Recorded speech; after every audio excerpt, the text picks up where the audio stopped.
Another movie I got pretty cheap, 976 Evil. I haven't seen this in a long, long time. I actually used to think this was a really interesting movie when I was a kid because the guy that plays this demon or whatever in this movie, he actually played a character named Evil, or that was his nickname, Evil, on Fright Night. And I used to always think when I was a young kid that I was like, whoa, is this a sequel? Is this a spinoff? Because it never really shows that he's dead in Fright Night. And, later, of course, I kind of realized that they may not have anything to do with it, but I always thought it was interesting. Back before the days of the internet, you could look things up like that. But then I also recently found out, that Robert Englund had directed this. So I want to go back and watch this because I haven't seen this since it came out on video, like in the 80s or whatever. So it's been a really, really long time. So I'm going to check this out for the first time in probably like 20 years. This next movie I got Robin Williams' Jack. This is an excellent movie. I've seen this before and I just got a really good price on it and wanted to pick it up. I really think Robin Williams has his moments where he's a really good actor. And this is definitely one of those movies. It's kind of a heartfelt, very 90s kind of movie. But once you see Robin Williams, who plays a kid that has a genetic defect where he's born and he has this aging disease that causes him to age at a rapid rate, Robin Williams really does a good job of making you not believe it's Robin Williams, the 40-something-year-old man. It's Robin Williams as a 10-year-old, I mean, he really is that good. And I think this is kind of an interesting movie. It's very 90s. If you're into 90s movies like that, I think you'll like it. Probably most people have seen it that want to see it. This is similar. This is a movie I got nostalgic for.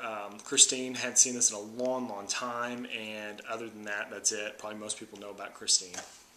I got that at a pretty good price.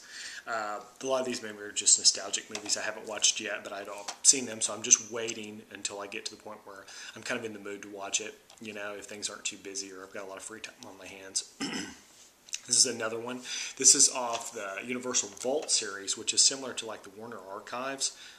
Very odd movies. I think that they are not expecting people to want to watch, and they get just enough demand to put them out like this. And I would assume that this is a DVD-R. I think this is. I know that the Warner Archives are, and I'm pretty sure the Vault series for Universal is. But this is The Incredible Shrinking Woman, Lily Tomlin.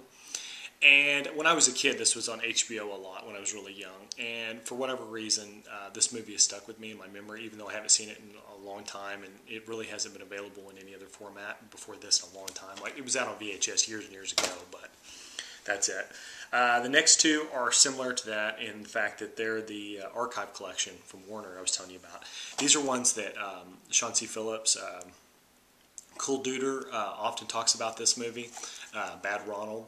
I haven't seen this. I'm not for sure if I ever saw it when I was much younger, but I definitely want to pick it up. This comes in and out of print. I think it's an Amazon.com exclusive, but there are times when it says it's unavailable, and then the price goes up really, really high. And for whatever reason, it was back into production, so I went ahead and picked it up. That's another one that was recommended to me because I bought that, and that's called Don't Be Afraid of the Dark. And supposedly this is one of the scariest movies that was made for TV back when, and I think this came out in the 70s. I've never heard of this movie, really, other than I've just read the reviews, and a lot of people raved. And I think this is one of those movies, if you saw this on TV back in the 70s, you would really stick with you. If you watched it now, there's going to be low impact, for all the visual effects and everything. But it's kind of unheard of to have horror movies, like made-for-TV horror movies in the 70s. In fact, horror wasn't even in prime time hardly at all, until recently, like the 90s or something like that. It was really hard to catch any kind of horror movies, before midnight, And then, of course, I mean, like on, the prime channels, ABC, NBC, CBS. Of course, on cable, they're always going to have it.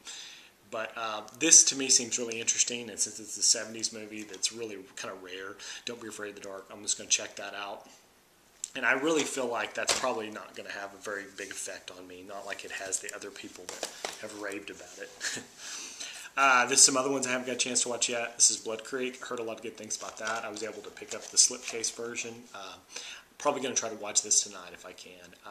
It's got an interesting story about being in the 1930s, pre-World War II, Nazis, the cult, and things like that, but happening in America where I think that they go back, and it says in here that they're doing research, or they're doing some kind of occult practices or something. They're trying to get this family involved. But this to me seems kind of interesting. I've heard pretty good things about it. It's got good reviews, so try not to learn too much about it, because I read some of those reviews and they just spill the end of it, and I hate that. So I just saw enough 5 stars, enough people talk about how good they thought it was.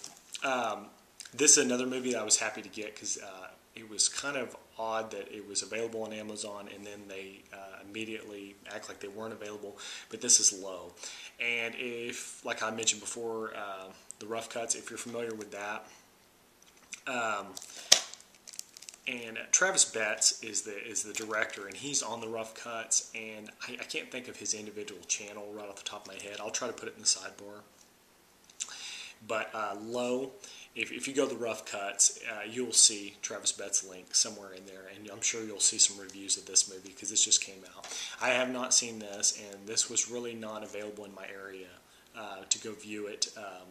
You know, like when it was going around the movie circuits and, you know, playing at festivals and things like that. But this is kind of a musical comedy about a demon that's in love. I mean, it's really kind of right up my alley for like just a really like strange genre bending kind of movie. But I've heard really good things about this, and everybody that has seen it really has done nothing but, you know, just promote it and give high praises for it. So I'm going to check this out really soon, I hope, you know. This is another movie that kind of falls underneath a lot of those other categories. Class of 1984, this is a very 80s kind of cult style movie that I've never seen for whatever reason, and it's in print right now, thank goodness. So I got the slipcase version of this. I'm hoping to watch this very soon. Can't mention much more than it's got some pretty high reviews also, but Class of 1984. I'm kind of excited about that. Here's some TV shows, some that I have watched some of, and some of them I haven't started yet. Sarah Silverman program, I'm a big fan of Sarah Silverman, and I have seen these when they were on TV, but I haven't watched them on DVD yet. If you're familiar with her show, it's very unique, you know, style, and her humor kind of comes directly out of her stand-up comedy, which is very unusual. But if you're into that style, this is a really, really good TV series. This took forever to come out. This is the second half of season 2, and the first half of season 2 I think came out like a year ago. I mean, it's very weird how they're doing this. I don't really get it. I mean, this should have been out a long time ago, but I think there was a bump in the schedule, and they pushed the 3rd season around or something. I don't know, but they were trying to promote it by holding off on the second half of that season and releasing it right before, because I think season 3 is starting pretty soon. This is another one I just recently picked up. Southland, I'd only seen like 1 or 2 episodes of this. This says it's the uncensored version. Didn't actually see that much in there so far that seems that different, but you know, I have only finished about half this season, and this is a really short season. I was actually kind of disappointed for as much as I paid for it, which is like $21, $22.